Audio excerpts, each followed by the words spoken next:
experts and educators designed Babbel to be the most efficient and effective way to learn a new language. Babbel focuses on natural conversation. You'll remember what you learn, and you can speak and pronounce with confidence. Start speaking a new language in 3 weeks. Start learning today at Babbel.com. Currently in our area, 75 degrees under mostly cloudy skies.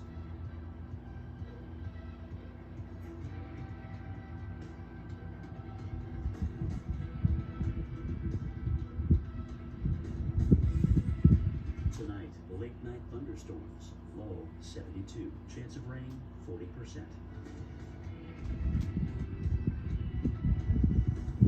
Wednesday, scattered thunderstorms in the morning and partly cloudy in the afternoon. High 86. Chance of rain 60%. Wednesday night, a few clouds. Low 65. Winds north-northwest at 10 to 20 miles per hour. Here's our 7-day outlook.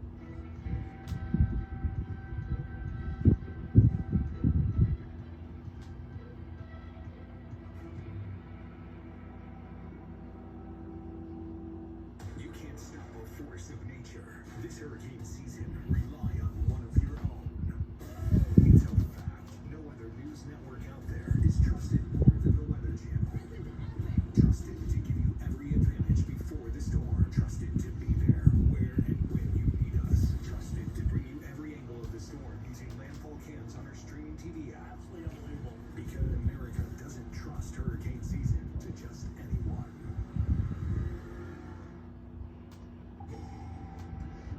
Into the Weather Channel's continuing live coverage of Hurricane Idalia as it is now approaching the Florida coastline over the next 6 to 12 hours. We're talking landfall, and there's still ample opportunity for this to get even stronger.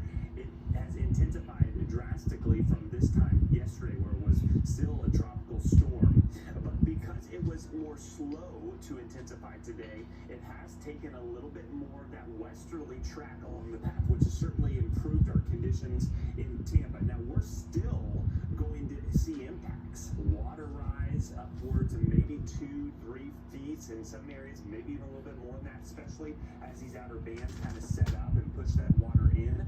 But the worst case scenario is certainly sparing the Tampa Bay metro area. Winds at 105 miles per hour, pressure now into the 960 millibar range, or at 965. That forward speed is still pretty impressive at north at 16 miles per hour. The faster it moves and the quicker it pulls north, again, the farther west this is going to be. So if you are in Tallahassee, if you're in St. Marks, if you're in even St. George Island, Apalachicola, we've been focusing a lot on Cedar Key, a lot of these spots. You've got to be prepared, because those areas could see even worse conditions than maybe what the forecast was calling for yesterday. Look at this outer squall right now coming through Lake City. That's moving up towards Valdosta in the next 1 to 2 hours, and that is an electrical storm, probably seeing 50-mile-per-hour gusts there. And we've also got some very intense squalls coming up through Sarasota, Venice, and into Tampa Bay. Also into southwest Florida, where that water has come up. Tornado watch through the overnight hours for much of the west coast of Florida. Well, here's what we know about Hurricane Idalia at this hour. The Florida governor has expanded a state of emergency to include 49 counties. More than 30 of those counties are under evacuation orders. The governors of Georgia and South Carolina are also declaring states of emergencies. 4.5 million people are under a hurricane warning. 9.5 million are under a tropical storm warning. Well, Carl's back with me now, and so are our crews on the ground. We've got Justin Michaels in Valdosta, Georgia, which is under a hurricane warning. Wind, rain, a big issue there. Alex Wallace in Charleston, South Carolina, where rain and wind, even some coastal flooding, going to be impactful. A couple questions for both you, Justin. For those inland, this may be a very tough situation, especially across southern Georgia, and particularly Valdosta, where we get hit with some of the highest winds as the center makes landfall in Florida and then quickly pushes in to South Georgia. It's amazing, Chris, actually, because we have this hurricane warning issued here. The emergency management director for Lowndes County just stopped by, couldn't go on camera, but in his 16-year tenure, he has not experienced a hurricane warning here in Valdosta, Georgia. And at least least the last 16 years. We're looking to see how much further that goes back.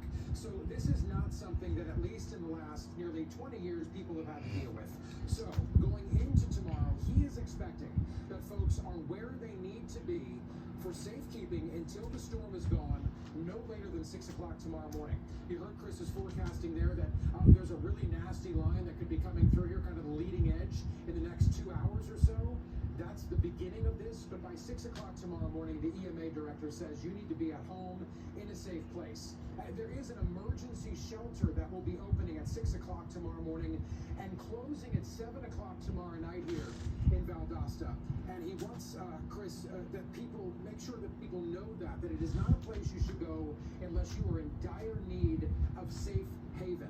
It is not a place you should be sheltering in for a place to sleep. It is a place you should go in a dire need for a safe place to go. So they're managing this as best they can, but of course people are expecting, those 60-plus mile winds. We're going to talk about lots of rain coming here. Could be flooding rain. Again, a hurricane coming to southern Georgia. Not something most people have ever had to deal with. Chris, into you. And Alex, also a lot of worry about flooding, especially there in Charleston. You know, the drainage in Charleston depends on the differential between the height of the water and what's going on there in the city. And so when you've got an onshore flow, you have less of a differential. It's a lot harder to drain. We've seen that a bunch of times there along the coast of South Carolina.